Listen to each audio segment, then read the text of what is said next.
जब भी आप नया मकान बना रहे हैं या बनाने की सोच रहे हैं तो आपको ठेकेदार जो कॉन्ट्रैक्टर होते हैं उनको किस रेट में आपको काम देना चाहिए और उसमें क्या क्या शामिल होता है इस वीडियो में उसी के बारे में मैं बताऊंगा।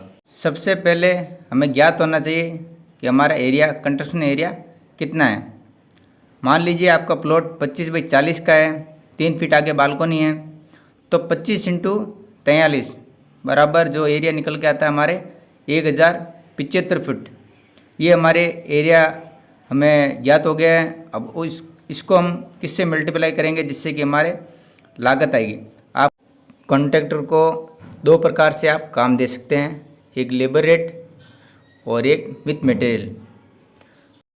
आज के इस वीडियो में मैं केवल लेबर रेट के बारे में बात करूंगा। माल सहित अलग से मैं एक वीडियो बनाऊंगा, उसमें मैं आपको बता दूंगा। ये केवल जोधपुर के रेट हैं, बाहर के राज्यों की मुझे पता नहीं।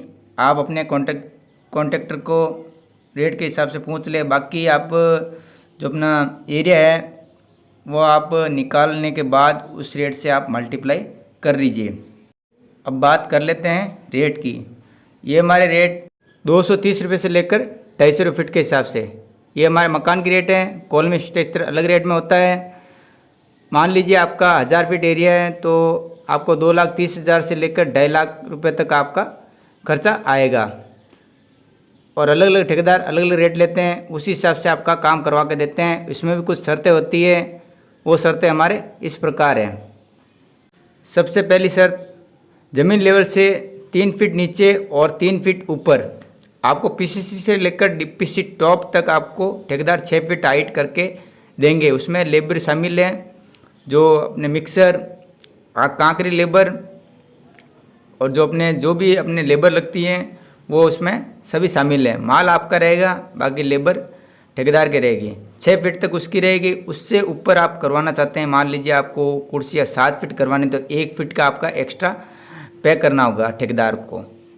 यदि बाद में आपको डीपीसी से लेकर ऊपर की हाइट रहती है 11 फीट क्लियर हाइट, डीपीसी से लेकर आरसीसी के नीचे का तल, वहाँ पर आपको 11 फीट ठेकेदार करके देंगे। उससे अधिक आप करवाते हैं तो उसका एक्स्ट्रा पे आपको ठेकेदार को करना होगा, उसका एक्स्ट्रा चार्ज रहेगा। और आरसीसी करके देंगे। यदि आप आरसीसी करवाना चाहें तो आरसीसी, नहीं आप छीने चढ़वाना चाहें तो छीने आपको चढ़ा के देंगे। उसमें जो भी लेबर लगेगी वो ठेकेदार की रहेगी।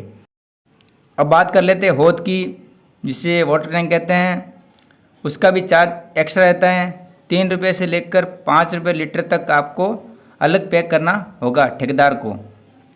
जो भी लेबर रहेगी उस रेट में वो आपको हौद की जो छपाई कराने के बाद आपको पूरा पानी भरवा कर दिया जाएगा, वो लेबर उसमें शामिल होगी। बाकी जो केमिकल आता है वो आपको ला कर देना होगा, वो आप उसमें लगवा सकते हैं। माल जो भी रहेगा वो आपका रहेगा। बाकी जो कॉन्ट्रैक्टर काम है तो वो आपको नक्शे के हिसाब से पूरा काम करके देंगे। यदि आप नक्शे के हिसाब से अलग से और कोई दीवार करवाते हैं तो उसका एक्स्ट्रा पे करना होगा, नहीं तो जो नक्शे में दिया हुआ उसी हिसाब से कॉन्ट्रैक्टर अपना काम करके देंगे। और ऊपर हमारे जो 3 फुट इजारा हम कहते हैं, बाउंड्री वॉल, आपको ठेकेदार करके देंगे। बाकी जो आप ऊपर एक सीढ़ियों के ऊपर एक दुमदुमा बनाते हैं, जिसे हम दुमदुमा कहते हैं, या एक कमरे टाइप कमरा बनता है, उसका अलग चार्ज रहेगा। वो भी एरिया नाप में शामिल नहीं है, उसका एक्स्ट्रा पे करना होगा। वही छत के हिसाब से आपका जो भी एरिया है उस हिसाब से जो रेट होगी उस हिसाब से उसका पे करना होगा। मान लीजिए 100 फीट आपके ऊपर का जो एरिया बना सीढ़ियों के ऊपर, तो 100 इंटू 200 मतलब 20,000 रुपये के लमसम ये आपको पे करना होगा ठेकेदार को। दुमदुमा भी आपको 7 फीट पर करके देंगे और ऊपर टॉप में आपको छीने चढ़ा के देंगे। यदि आप आरसीसी करवाते हैं तो उसका आपको एक्स्ट्रा पे करना होगा ठेकेदार को। फर्श कांकरी इसमें शामिल नहीं होती है। और भर्ती हमारे जो डीपीसी के समय अंदर की साइड में हम भर्ती डालते हैं वो आपको ठेकेदार करवा के देंगे। बाकी आप माल आपका रहेगा और अंदर डालनी ठेकेदार की रहेगी। फर्श कांकरी इसमें शामिल नहीं है, केवल नींव की कांकरी ठेकेदार करके देंगे।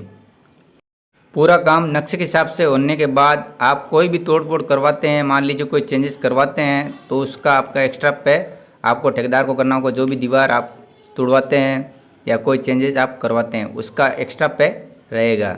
ये भी आप विशेष तौर से ध्यान रखें।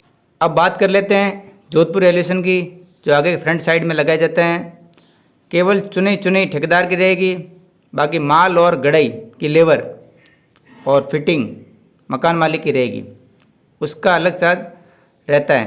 बाकी केवल चुने चुने ठेकेदार करके देंगे। इस चीज़ का भी आप विशेष तौर से ध्यान रखें। एलिवेशन जोधपुर एलिवेशन ये इसमें शामिल नहीं है। जब भी आप नक्शा बनवाते हैं उसमें नक्शे में कभी जल्दबाजी ना करें। आप आस पड़ोस के जो मकान बने हुए हैं उसमें आप देख लीजिए कि उनका मकान किस हिसाब से बना हुआ है। उसी हिसाब से आप एक बार सोच लीजिए कि आपको इस प्रकार से आपको ये मकान बनाना, यहाँ पर ये कमरा, यहाँ पर एक रसोई। और हमेशा आप नक्शा बनवाएं तो भी वास्तुशास्त्र का भी विशेष तौर से ध्यान रखें। हो सके तो एलिवेशन की जो 3D एनिमेशन जो नक्शा बनाया जाता है वो भी आप बनवा लीजिए। उससे आपको पता चल जाए कि मकान बनने के बाद कैसा लगेगा। बाकी जो हम देखते हैं मकान बनने के बाद ही पता चलता है कि ये मकान इस प्रकार बनाए हैं। आपके केवल कुछ पैसे लगेंगे, बाकी जो आप नक्शा बनवाते हैं तो आपको पूरी नॉलेज हो जाती है कि इस प्रकार से हमारा ये मकान बनकर तैयार होगा। और एक और बात, जब भी आप नक्शा बनवा रहे हैं तो आस पड़ोस में जो भी नक्शे हैं बने हुए हैं उनको आप देखकर अपने नक्शे में कुछ चेंजेस अवश्य करवा लें, जिससे कि आपकी जगह की भी कमी ना हो, जगह का पूरा यूज हो सके। इस प्रकार से पूरा नक्शा तैयार करवाएं, जिससे कि आपको ज़्यादा बेनिफिट रहेगा। बाकी आप नक्शा बनवा देते जल्दबाजी में बनाने के बाद आपको बनने के बाद पता चलता है कि ये इस प्रकार की ये हमारा ये मकान बना। बाकी आप पहले आप कोई मकान देख लेते हो तो आपको पता चल जाता है कि इस प्रकार से हमारा मकान बनकर तैयार होगा। इस चीज़ का विशेष तौर से ध्यान रखें। मकान की तराई और चौकीदारी दोनों मकान मालिक की रहेगी। मेरी आपसे गुजारिश है कि आप खुद तराई कीजिए, जिससे कि आपको ज़्यादा बेनिफिट रहेगा। बाकी ठेकेदार कभी तराई करते हैं कभी नहीं करते हैं, क्योंकि 9 बजे खुद काम पर आते हैं तो 9 बजे के बाद में सीधा ही चुनाई पे या चुनाई उनका काम चालू हो जाता है। इस बीच कहीं पर तराई हो जाती है, कहीं पर नहीं होती है। इस चीज़ का भी विशेष तौर से ध्यान रखें। आप खुद तराई कीजिए, जिससे कि आपको ज़्यादा बेनिफिट रहेगा। और मैं आपको अपने चैनल पे इसी प्रकार के वीडियो में लाते रहता हूं, और माल मटेरियल समेत मैं आपको अलग से एक वीडियो बनाऊंगा। और आप हमारे चैनल पर नए हैं तो इस चैनल को सब्सक्राइब जरूर करें, बेल आइकन को भी प्रेस जरूर कर दें, जिससे कि हमारे द्वारा बनाई गई वीडियो का नोटिफिकेशन आपके पास सबसे पहले पहुँचे। मेरे चैनल पर आपको इसी प्रकार के वीडियो आपको देखने को मिल जाएंगे। और जोधपुर पत्र के बारे में आपको जानकारी चाहिए तो आप हमें कमेंट जरूर करें, जिससे कि मैं आपको कमेंट का रिप्लाई अवश्य अपने चैनल पर आपको दे दूँगा। धन्यवाद।